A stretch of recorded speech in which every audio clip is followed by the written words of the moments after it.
মেক্সিকোর এক প্রত্যন্ত গ্রাম কুমালায় পেদ্রো পারামো নামের একটা লোক থাকত, যার ছেলে হুয়ান তাকে খুঁজতে এই গ্রামে আসে। কিন্তু এইখানে তার সাথে ঘটে যায় এমন কিছু ঘটনা যেটা কোনোদিনও কল্পনা করতে পারেনি। কুমালার অজানা রহস্য জানার পর হুয়ান বুঝতে পারে এইখানে আসা তার সবথেকে বড় ভুল সিদ্ধান্ত ছিল।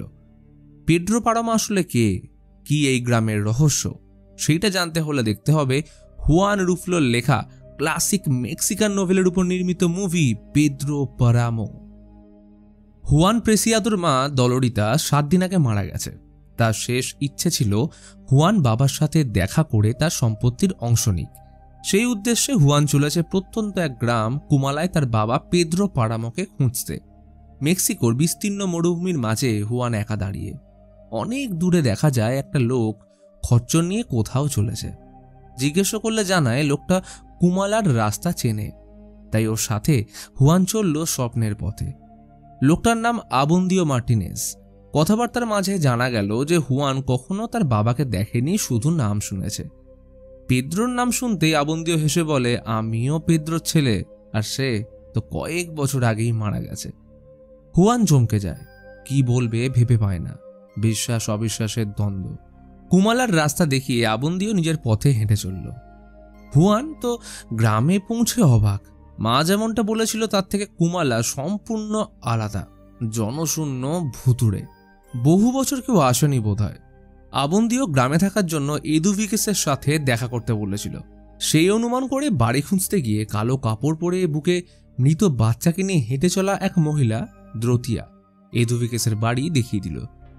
ওনার গোটা বাড়িতে অগুন্তি আসবাবপত্র। জিজ্ঞেস করলে জানতে পারলো সবাই গ্রাম ছাড়ার আগে এইসব জিনিস নাকি এখানে ফেলে গেছে। উপরের একটা ছোট্ট চিলেকোঠার মতো জায়গায় এদুভিকেস হুয়ানকে থাকতে দিয়ে প্রশ্ন করল, তুমি দলোরিতার ছেলে তাই তো? এদুভিকেসের প্রশ্নে হুয়ান চমকে উঠল। আসলে তোমার মা বলেছিল তুমি আসছো। হুয়ান অবাক হয়ে জিজ্ঞেস করে, কিন্তু মা তো মারা গেছে, তো আপনি জানলেন কি করে? এদুভিকেস হেসে বলে, দলোরিতা আমার বন্ধু, তাই আমার থেকে ভালো কে জানবে। খেতে বসার সময় এদুভিকেস বলে, আমার অবশ্য তোমার মা হওয়ার সুযোগ এসেছিল, কিন্তু কোনো কারণে সেটা হয়ে ওঠেনি। হুয়ান আরও অবাক হয়। আসলে যেদিন দলোরিতার সাথে পেদ্রোর বিয়ে হয় তখন ওর মেন্স চলছিল, তাই দলোরিতা বিয়ের রাতে এদুভিকেসকে ওর জায়গায় যেতে বলে। কিন্তু নেশায় মত্ত পেদ্রো সেই রাতে বেহুঁশ হয়ে ঘুমিয়ে পড়েছিল। দলোরিতার সাথে সব ভালোই চলছিল, কিন্তু পেদ্রোর কঠোর স্বভাবের বিরুদ্ধাচরণ করার জন্য পেদ্রো দলোরিতাকে বোনের বাড়ি কলিমা পাঠিয়ে দেয়। এদুভিকেস এরপর পেদ্রোর ছেলে মিগেল পারামোর গল্প শোনায়। এর ব্যাপারে হুয়ান কোনোদিন জানত না। পেদ্রোর সম্পত্তির একমাত্র ভাগিদার মিগেল একদম হয়েছিল বাবার মতো। ছোট থেকে একাধিক মেয়ের সাথে শারীরিক সম্পর্ক রাখাই তার নেশা। এদুভিকেসের বাড়িতে অনেক সময় এসে রাত কাটাতো। তারপর কন্টলার এক মেয়ের প্রতি ঝোঁক বাড়লে বাড়ি ফিরত মাঝরাতের পর, কিন্তু সেদিন ফিরল না। এখনো মনে আছে চার্চের ফাদার সেদিন ওর জন্য ঈশ্বরের কাছে প্রার্থনা করতে চায়নি। কথিত আছে ফাদার স্বর্গে যাওয়ার জন্য প্রার্থনা না করলে মৃত্যুর পর তার অতৃপ্ত আত্মা এই জগতেই থেকে যায়। ফাদারের এমন করার কারণ ছিল তার ব্যক্তিগত ক্ষোভ। ওনার ভাগ্নিকে মিগেল ধর্ষণ করেছিল, এমনকি তার বাবার খুনিও ছিল মিগেল। তবে ভাগ্নি যেমনটা আশা করেছিল তেমনটা হলো কই, কারণ ফাদারকে পেদ্রো অর্থের লোভ দেখিয়ে ঠিকই ছেলের আত্মার মুক্তির জন্য ঈশ্বরের কাছে প্রার্থনা করিয়ে নিয়েছিল। পেদ্রো জানে ফাদার অর্থলোভী, টাকার জন্য ঈশ্বরের বিরুদ্ধে যেতেও রাজি। এই যেমন কুমালার এক মহিলা তার বোনের আত্মহননের পর আত্মার মুক্তির জন্য ফাদারের কাছে আসলে ফাদার জানিয়েছিল আত্মহননের মতো পাপ ঈশ্বর ক্ষমা করেন না, তবে অর্থের ব্যবস্থা করলে তিনি ওর আত্মার মুক্তির জন্য প্রার্থনা করবেন। কিন্তু অর্থের যোগান করবে কে? ফলে মহিলাটির বোনের আত্মা মুক্তি লাভ করে না। আর সেই মৃত মহিলা আর অন্য কেউ নয়, স্বয়ং এদুভিকেস। হুয়ানকে এতক্ষণ গল্প বলার পর এদুভিকেস মোমবাতি নিয়ে হারিয়ে যায়। শত খুঁজেও হুয়ান তার অস্তিত্ব পায় না। সারা বাড়ি জুড়ে আসতে থাকে কাতর কান্নার শব্দ, সাথে এক পুরুষের আর্তনাদ। হুয়ান ভয় হতচকিত হয়ে চিলেকোঠায় আসলে আরেকজন মহিলাকে লণ্ঠন হাতে প্রবেশ করতে দেখে। ওর নাম দামিয়ানা। হুয়ান আসার খবর শুনে সে মেদিয়ালুনা থেকে ছুটে এসছে। মায়ের থেকে শোনা ছোটবেলায় দামিয়ানা হুয়ানের দেখাশোনা করত। তাকে দেখে মনের সাহস আসলে বাড়িতে কান্না আর একটা লোকের আর্তনাদের ব্যাপারে জানায়, কিন্তু দামিয়ানা বলে ভয়ের কিছু নেই, এগুলো সব পূর্ব ঘটনা। এক সন্ধ্যায় এই বাড়িতে জমি অধিগ্রহণের ব্যাপারে টরিবিও এলাকার ডন ফুলোর সাথে দেখা করতে আসে। টরিবিও চেয়েছিল ফুলোরের সাহায্যে প্রতাপশালী পেদ্রোকে ক্ষমতা থেকে সরাবে, কিন্তু সে জানত না এই ফুলোর আসলে পেদ্রোর ডান হাত। সে আদেশ অনুযায়ী টরিবিওকে দড়িতে ঝুলিয়ে শ্বাস রোধ করে মেরে ফেলে। আসলে ফুলোর মেদিয়ালুনার অধিবাসী। এই এলাকা একসময় প্রচুর ধার দেনায় ডুবে গেলে দলোরাসের পরিবার মেদিয়ালুনার জমি কিনতে চাইলে পেদ্রো উল্টে দলোরাসের ছোট মেয়ে দলোরিতা অর্থাৎ হুয়ানের মাকে চটজলদি বিয়ে করে পুরো জমি নিজের নামে করে নেয়। বিয়ের দিন সবাই খুব আনন্দ করে এবং খাওয়া দাওয়া করে কাটিয়ে দেয়, আর যেটুকু উচ্ছিষ্ট বেঁচে ছিল সেটা দামিয়ানা লুকিয়ে দ্রতিয়াকে দেয়। অচ্ছুত হওয়ার জন্য সবাই ওকে নিচু চোখে দেখে। এই শুভ লগ্নেই দলোরিতার মেন্স চলার জন্য এদুভিগেসকে নেশায় মগ্ন পেদ্রোর সাথে রাত কাটাতে বলে, আর এটার কথাই এদুভিগেস হুয়ানকে বলেছিল। গল্প শেষ করে হুয়ান দামিয়ানার সাথে অন্ধকার শুনশান রাস্তা ধরে এগিয়ে চলল পেদ্রোর বাড়ির দিকে। দামিয়ানা বলে, জানো, এই জায়গার প্রতি গলিতে এমন অনেক আত্মা আছে যারা আজও মুক্তি পায়নি। এদের মধ্যে বেশিরভাগ এমন মানুষের আত্মা যাদের পেদ্রো নিজের বাবার মৃত্যুর পর মেরেছিল। আচ্ছা দামিয়ানা, আপনি কি করে জানলেন যে আমি আসছি? দামিয়ানা এই প্রশ্ন শুনে চুপ করে রইল। হুয়ান জিজ্ঞেস করে, আপনি জীবিত নাকি মৃত? কিন্তু কথা শেষ করার আগেই দামিয়ানা ঝড়ের বেগে রাস্তার মোড় ঘুরতেই হারিয়ে যায়। হুয়ান চিৎকার করে ডাকে, কিন্তু শুনশান গলির আঁধারে তার অস্তিত্ব ছাড়া আর কেউ নেই। নিস্তব্ধতার মাঝে বাকরুদ্ধ হুয়ান। মাকে ওর বোনের বাড়ি পাঠিয়ে বাবা একবারের জন্য আনতে যায়নি। শেষ জীবন পর্যন্ত উনি কুমালা আসার স্বপ্ন দেখতেন। হঠাৎ শোনা গেল দুই মহিলার গুঞ্জন। তারা কাউকে দেখে পাশের একটা বাড়িতে লুকিয়ে পড়ল। হুয়ান ছুটে যায় ওদের দিকে, কিন্তু দমকা হাওয়ায় মিলিয়ে গেল। শুধু তাই নয়, চাঁদনি রাতে হুয়ান দেখছে সেসব অসহায় মানুষগুলোকে যাদের পেদ্রো নৃশংসভাবে মেরে ফেলেছিল। হুয়ান স্বপ্ন আর বাস্তবের মায়াজালে ফেঁসে প্রাণ বাঁচাতে দৌড়ে কিছুটা দূর এসে উল্টে পড়ে যেতেই এক দম্পতিকে দেখতে পায়। ওকে ঘরে আশ্রয় দিয়ে সকালে রাস্তা দেখিয়ে দেওয়ার প্রস্তাব দিয়ে ক্লান্ত হুয়ান মেঝেতেই শুয়ে পড়ে। সারা রাত হুয়ান জ্বরের মধ্যে কাঁপতে থাকে। সকালে ঘুম ভাঙলে দেখে মেয়েটা পাশে নগ্ন অবস্থায় বসল। ওর সাথে যে লোকটা ছিল সে ওর স্বামী নয়, বরং ভাই। তাকে একসময় পেদ্রো থেকে শুরু করে মিগেল একে একে ভোগ করেছে, আর হয়তো হুয়ানও করবে। কিন্তু হুয়ান তার নগ্ন শরীর উপেক্ষা করে আবার ঘুমিয়ে পড়ে। সময় গড়িয়ে যায় নদীর স্রোতের মতো। যখন হুঁশ ফিরল, দেখে রক্ত মাংসের মেয়েটার শরীর কাদায় পরিণত হয়েছে। তার ভাইয়ের আত্মা এতদিন অন্য পুরুষের অপেক্ষায় ছিল, সে তো গেছে, এই সাথে মেয়েটার আত্মাও মুক্তি লাভ করেছে। সারা ঘর ভর্তি কাদা। হুয়ান ভয় ঘর থেকে বেরিয়ে দৌড়তে শুরু করলো। দূর গলি থেকে লোকদের গুঞ্জন আর বাদ্যযন্ত্রের আওয়াজ ভেসে আসছে। হুয়ান আওয়াজ লক্ষ্য করে হেঁটে চলল। একটা সময় মাঠে এসে দেখে আকাশে একাধিক মহিলা ও পুরুষের অতৃপ্ত আত্মা নগ্ন অবস্থায় ঘুরে চলেছে। আর এই ভয়ানক দৃশ্য দেখে হুয়ান প্রাণ হারায়। এরপর কেটে গেছে বেশ কিছুদিন। মৃত্যুর পরেও হুয়ান পেদ্রো পারামোর ব্যাপারে সব জানতে পারেনি। তার আসল রহস্য কি? জীবনের কোন কঠিন ক্ষণে পেদ্রোর যাত্রা শুরু হয়েছিল? তবে চিন্তার কোনো কারণ নেই, কারণ দ্রতিয়া আছে এই না বলা কাহিনীর জন্য।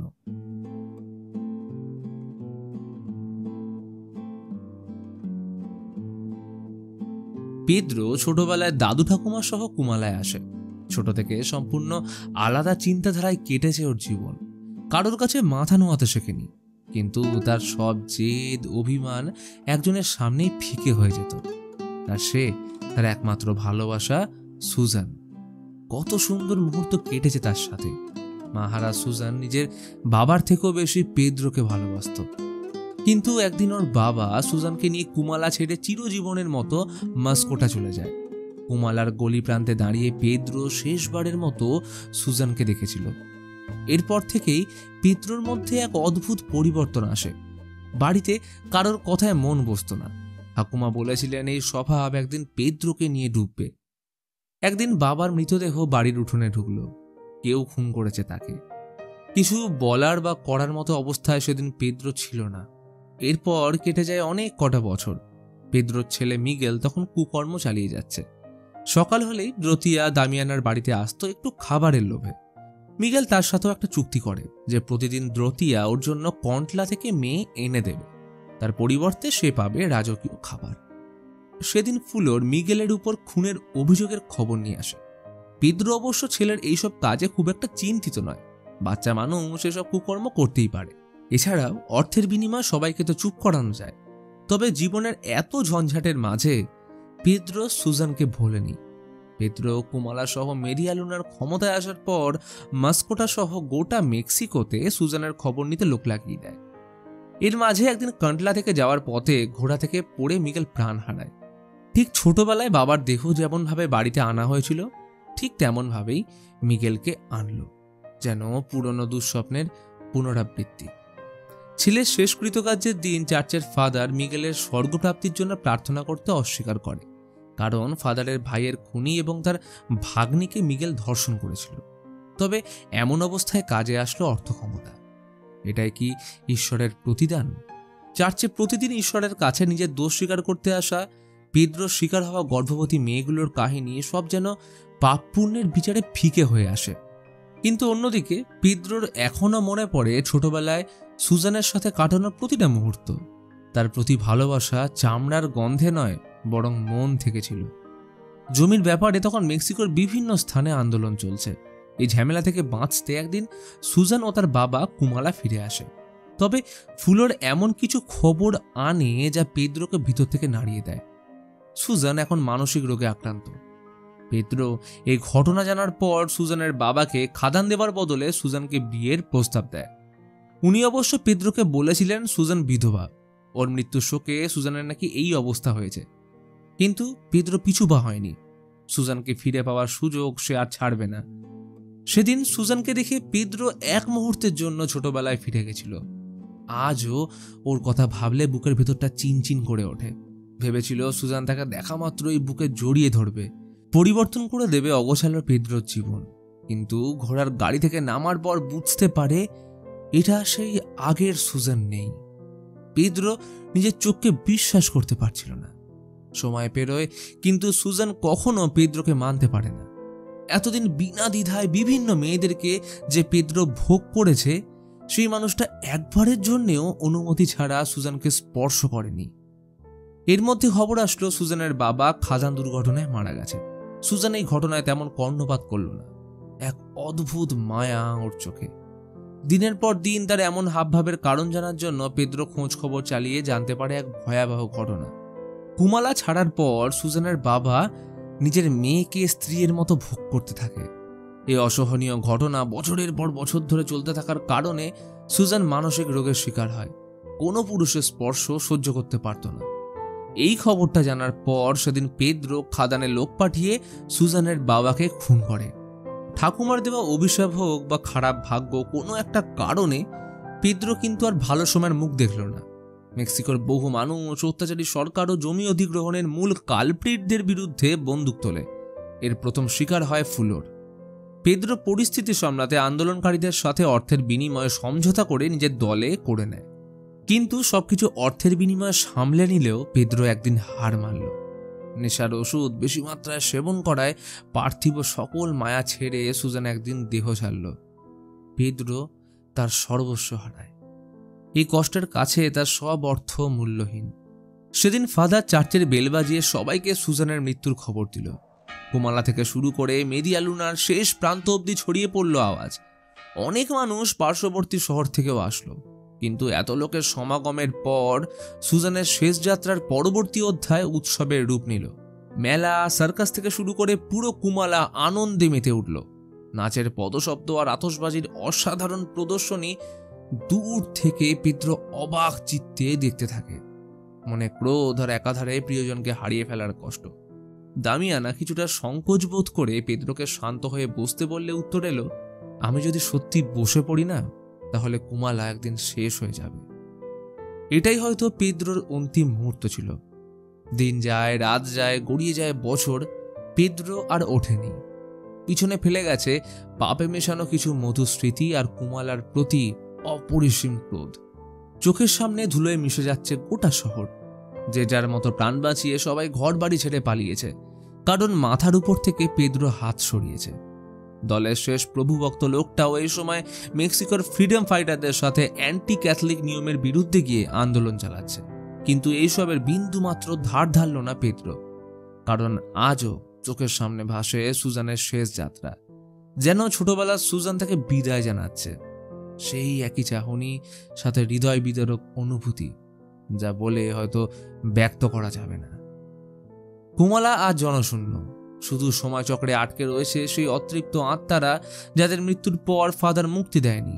আর ছিল একাকী অচ্ছুত রতিয়া, যার নিজের বলতে কেউ নেই, জীবনের স্বপ্ন নেই। এমন মানুষ বাঁচবে কার জন্য?